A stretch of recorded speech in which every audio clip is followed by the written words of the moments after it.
Bonjour à tous et bienvenue sur ma chaîne Haya for Maths. Aujourd'hui, on va faire l'exercice numéro 2. Voilà l'énoncé.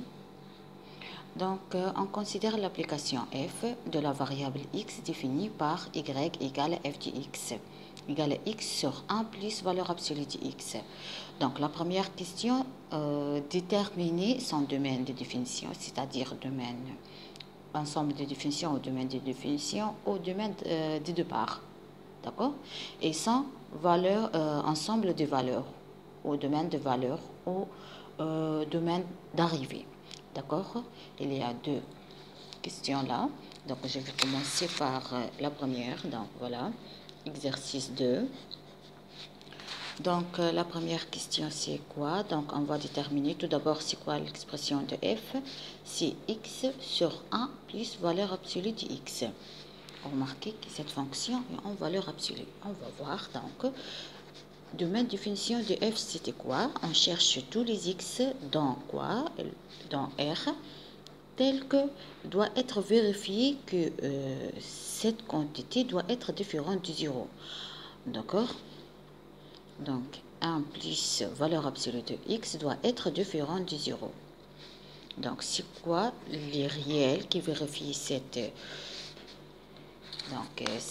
équation, d'accord, lorsque son valeur différent du moins 1.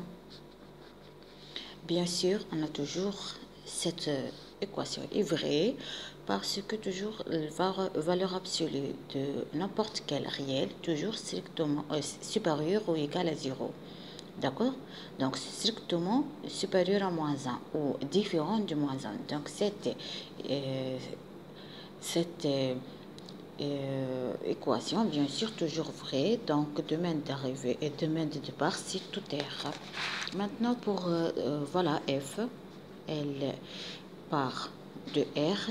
On va chercher dans quoi? D'accord? Bien. On a f en valeur absolue, comme vous voyez ici.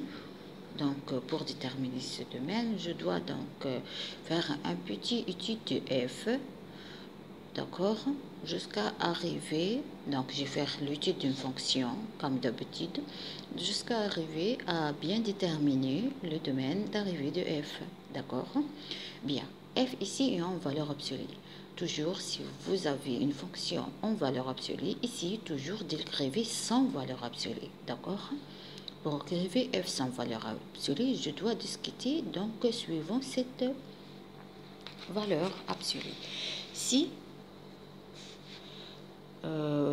x positif, l'intérieur de valeur absolue, il n'existe que x.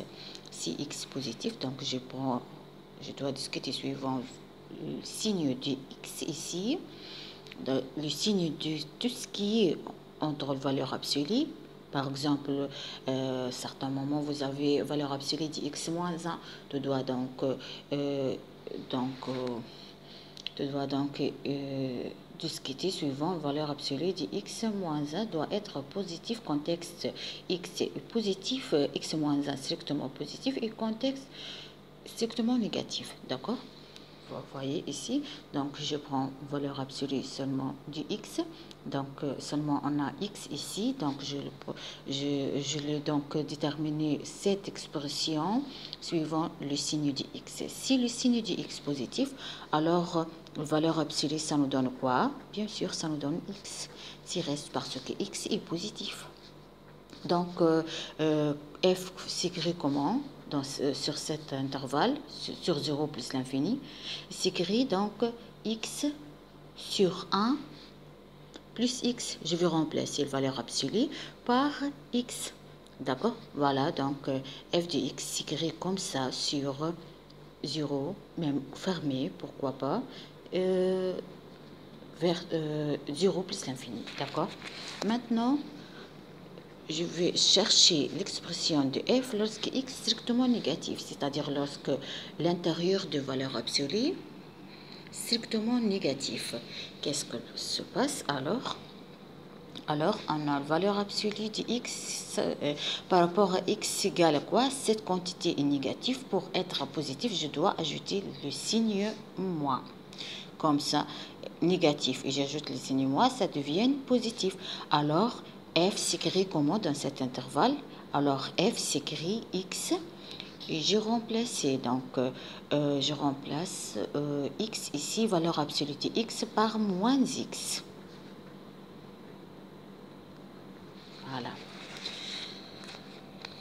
Et cette formule, si sur bien sûr f de x est égal à celui-là, sur 2 c'est moins l'infini 0. D'accord? Même fermé ou ouvert. Je dois donc voir est-ce que f continue en 0 ou pas. Bien. Elle était définie en 0. C'est pas grave. C'est défini f en 0. Bien. Maintenant, donc voilà donc l'expression de f. L'expression de f finalement, ça nous donne quoi? Ça nous donne x sur 1 plus x si x positif et x sur 1 moins x si x négatif. Vous voyez? Voilà donc l'expression de f. Maintenant, je dois donc faire l'étude de f sur chaque intervalle. Donc, pour faire l'étude, f est dérivable ici. F est dérivable ici parce que c'est une fonction rationnelle, donc dérivable. Chacune donc fonction est dérivable sur son intervalle. D'accord? Pas de problème. Et sa dérivée, c'est quoi? Tout d'abord continue, pas de problème. Et la fonction est continue. Vous voyez? Donc, f est continue sur r plus. Pourquoi? C'est une fonction rationnelle. Toute fonction rationnelle est continue sur son domaine de définition.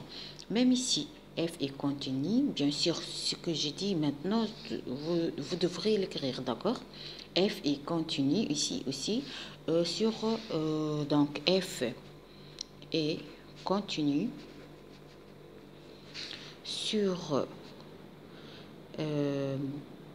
0 plus l'infini et même comme une fonction rationnelle. D'accord? N'est pas continue seulement et dérivable. Donc, j'ai besoin de la dérivabilité, l'étude de dérivabilité ensuite, d'accord? Mais maintenant, je vais faire que l'étude de continuité. Bien, et continue comme fonction rationnelle aussi sur celle-là et aussi sur moins l'infini 0, d'accord? Ici, ici c'est une fonction rationnelle, donc de même elle est continue comme fonction rationnelle. Voilà. Maintenant, est-ce que continue en 0 ou pas? Elle continue donc à droite du 0 et à gauche du 0. Maintenant, je vois est-ce que continue en 0 ou pas. Bien. Donc, je vais chercher donc limite de f, limite. Lorsque x tend vers 0 plus de f de x. Donc, je dois utiliser la première expression. Donc, c'est x tend vers 0 plus de x sur 1 plus x. Il suffit de remplacer x par 0 ici. Donc, 0 sur 1 plus 0, ça nous donne 0. C'est bien. Donc, c'est f. Je ne sais pas est-ce que c'est f de 0 ou pas. Je dois donc calculer, bien sûr, limite à gauche. Oui, c'est f de 0. Souvenez-vous que f de 0, c'est quoi? Il suffit de remplacer dans l'expression initiale x par 0. Regardez, x par 0. Donc 0, valeur absolue de 0, c'est bien sûr 0. 0 sur 1 plus 0, ça nous donne 0. Donc c'est bien, f est continue à droite. Donc c'est 0 sur 1 plus valeur absolue de 0, ça nous donne 0. Donc f est continue à droite. Mais est-ce que continue à gauche? Je vois tout de suite. Donc, c'est égal à la limite de x tend vers 0 moins de quoi? De x sur 1, je prends la deuxième expression de f. Donc, parce que pour x négatif, x ici est négatif. À gauche de 0, c'est bien sûr son réel négatif. Donc, je vais donc utiliser la deuxième expression. Regardez, si pour x négatif, on doit utiliser la deuxième. Pour x positif, donc... vous pouvez utiliser, vous devrez utiliser la première expression. Voilà, donc on va continuer de faire le calcul des limites. Voilà, il suffit de remplacer x par 0, c'est 0, donc f de 0. Voilà, f continue à droite et à gauche. Donc, f est continue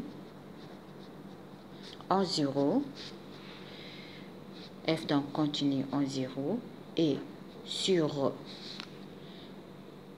R plus étoile, c'est-à-dire moins l'infini, R plus étoile, c'est-à-dire 0 plus l'infini, et R moins étoile, c'est-à-dire moins l'infini, 0. Donc, continue sur tout cet intervalle et on ajoute 0, donc F continue sur tout R. Donc f continue sur toute R, il n'y a pas de problème. Maintenant, je vais donc passer f et dérivabilité de f, dérivabilité de f. Bien. Donc f, pourquoi f est dérivable? Parce que c'est une fonction rationnelle dans chaque intervalle. Donc f est dérivable sur donc R plus étoile et R moins étoile comme des fonctions rationnelles. Et on sait bien que toute fonction rationnelle est continue sur son dérivable et sur son domaine de définition. Donc, les deux expressions de f sur r plus étoile ou sur r moins étoile sont continues. N'oubliez pas que f est continu en 0. D'accord? Donc, f, je vais donc calculer la dérivée. On n'a pas intéressé pour la dérivée de f en 0, d'accord? Ça sert à rien. Donc f prime du x pour x bien sûr, pour x positif. Donc f prime du x c'est quoi? Je vais dériver donc x sur 1 plus x. Je vais dériver la première expression de f. Donc c'est sous la forme f sur g. Donc je vais dériver f fois g moins dérivé de g fois f sur g au carré. Donc dérivé de f, ça fait 1, fois g 1 plus x, moins dérivé de g, dérivé de 1, ça fait 0, ou plus dérivé de x, ça fait 1. Donc 1 fois f, c'est x, sur 1 plus x, le tout au carré. Vous voyez? Voilà, donc finalement, donc c'est quoi la dérivée de f? Donc c'est 1 fois plus x fois 1, bien sûr, ça fait 1 plus x moins x sur 1 plus x au carré. Donc je vais simplifier plus ou moins x, ça nous donne 1 sur 1 plus x au carré. C'est quoi le signe de f? Le signe de f' c'est quoi? Donc 1 positif et quelque chose au carré, c'est toujours positif. Donc celui-là est strictement positif. Dérivée strictement positif. Alors f est strictement croissante. Donc f est strictement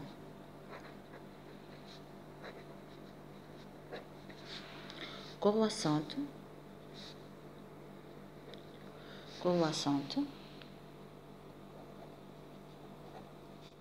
sur R plus étoile ou R plus. Donc maintenant je vais donc faire l'étude de dérivée de f pour x négatif. Donc l'expression de f c'était quoi? Donc c'est x 1 moins x. Maintenant je vais dériver f.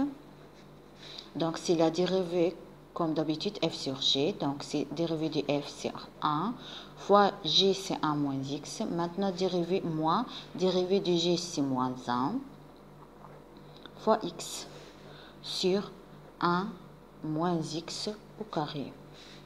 Donc, ça nous donne quoi? Donc, c'est 1 moins x. Moins, ça nous donne plus x. Sur 1 moins x, le tout au carré. Je vais simplifier par x en bas. Donc, ça nous donne quoi? Ça nous donne 1 sur 1 moins x au carré. Donc, 1 est strictement positif. 1 moins x au carré est strictement positif. Donc, c'est strictement positif. Donc, même la deuxième expression, sa dérivée est strictement positive. Donc, f ici est strictement croissante. Donc, f est strictement croissante aussi sur R moins.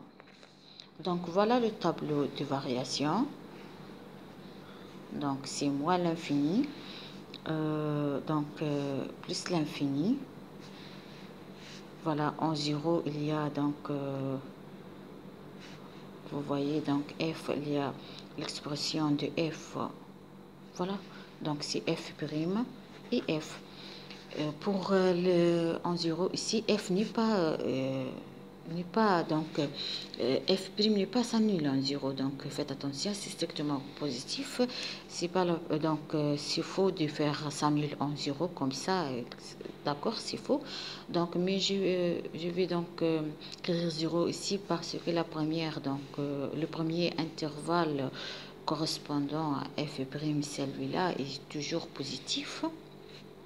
Le deuxième intervalle correspondant à f pour les x strictement positifs correspondant à f', celle-là, d'accord, et on trouve qu'il était toujours positif. Donc voilà, c'est positif. Donc la fonction est croît et même elle était continue en 0. Voilà, f de 0, c'est 0, continue en 0, mais croît de quoi vers quoi? Voilà, la fonction ici, donc il y a un minimum, il y a un maximum, d'accord? Si j'arrive à déterminer le minimum maximum, celui-là doit être le domaine d'arrivée de f. Pour déterminer celle-là, je dois donc calculer limite x tend vers le premier. Donc, borne, et ensuite le deuxième borne. Donc, c'est moins l'infini de f de x. Puisque x ici est négatif, je dois utiliser l'expression, deuxième expression de f pour les x négatifs. Donc, c'est limite lorsque x tend vers moins l'infini de quoi? De x sur 1 moins x. Polynôme sur polynôme, limite en plus moins l'infini, donc le plus degré sur le plus degré. Donc, c'est limite lorsque x tend vers moins l'infini de x sur moins x. Je vais simplifier. Donc, c'est quoi? Donc, c'est limite lorsque x tend vers moins l'infini de moins 1. Il reste ici que moins 1. D'accord? Et moins 1, c'est indépendant de x, n'existe pas de x. Donc, limite en plus l'infini reste moins 1. Voilà. Donc, le domaine d'arrivée, il va commencer de moins 1 jusqu'à quoi? D'accord? De même, je dois faire donc limite en...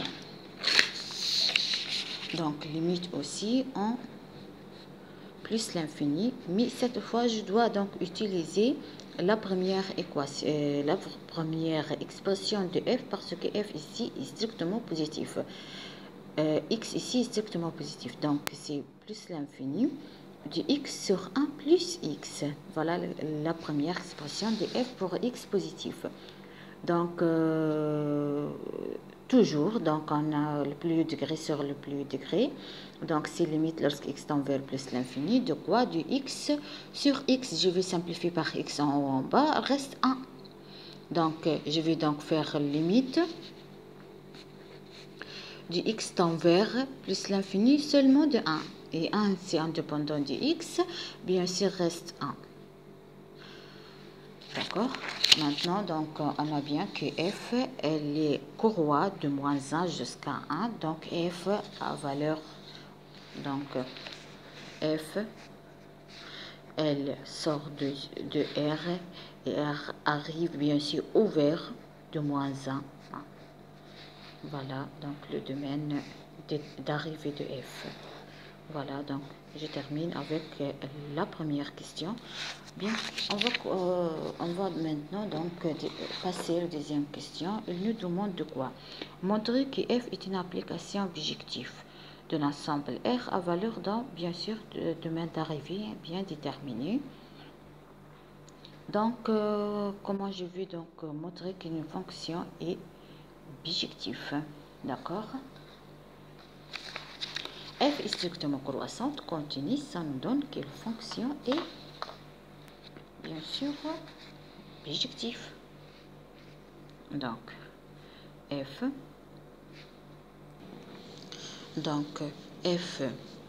est continue sur toute R, comme on a déjà vu d'après la question numéro 1, bien, ce qu'on a déjà fait dans la question numéro 1, F est continue sur R est strictement croissante,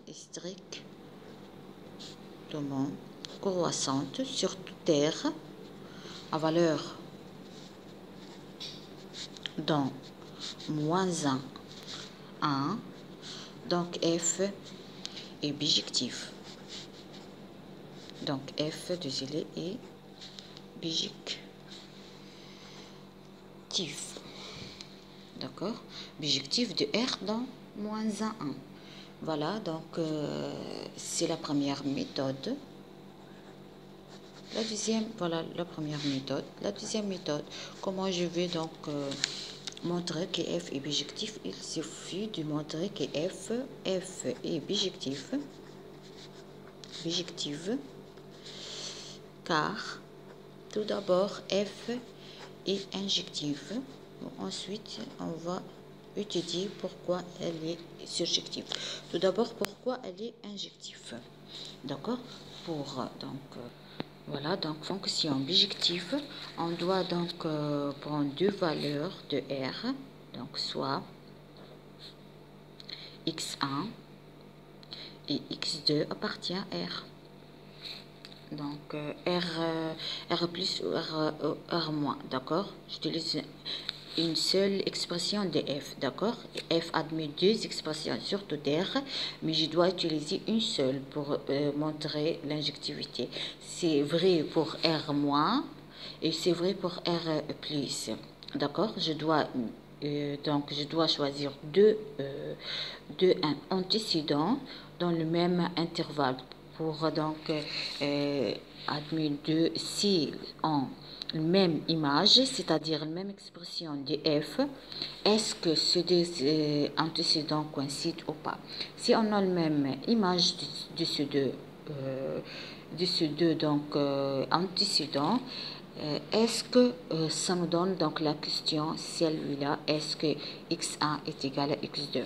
Donc, forcément, si elle était injective, je prends que l'image coïncide, l'antécédent doit être coïncide aussi dans le même intervalle. Donc, si je prends donc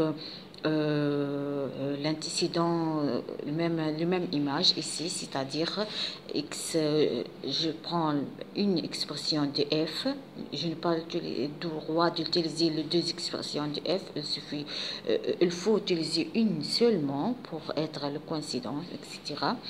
Donc, pour avoir bien sûr le coïncidence, donc la première, je vais utiliser très simple la première équation, c'est quoi?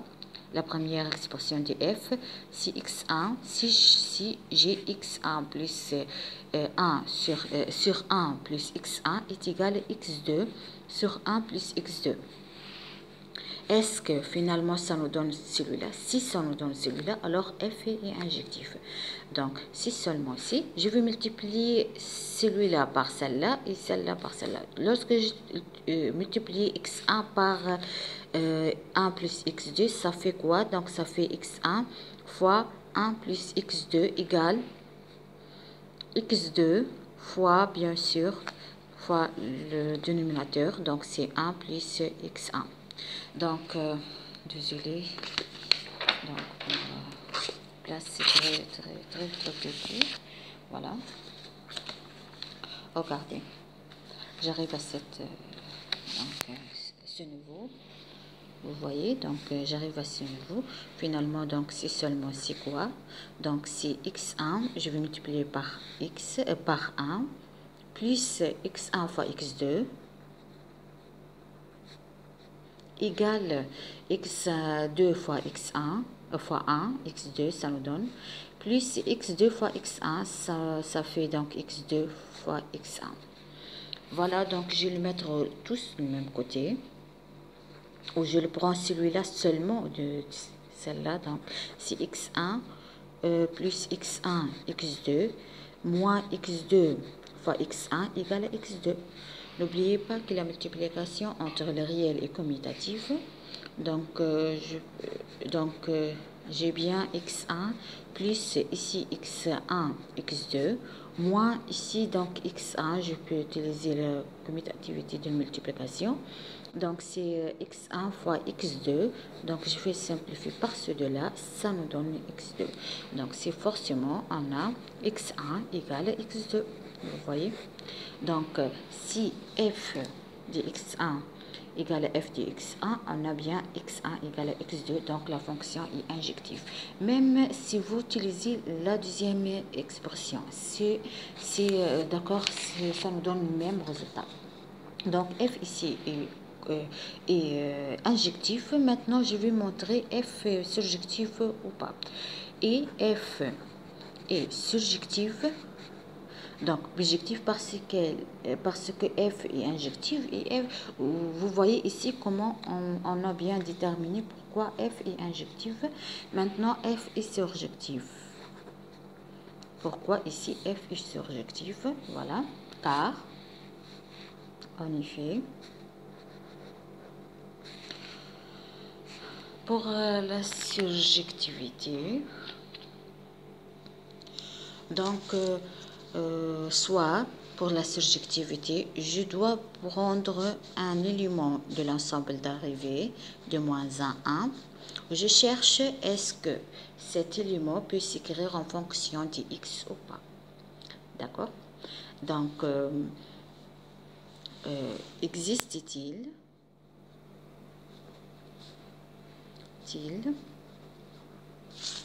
x appartient à tout r tel que f de x égale y. D'accord? Donc, ici, f de x, c'était quoi? Si je prends la première expression, c'est 1 plus 1 plus x. Est-ce que pour tout le réel, est-ce que celui-là inférieur à 1? D'accord? Est-ce que celui-là inférieur à 1? Bien sûr, voilà. Celui-là est plus petit que celle-là. Bien sûr, c'est inférieur à 1. Mais est-ce qu'il est supérieur à moins 1?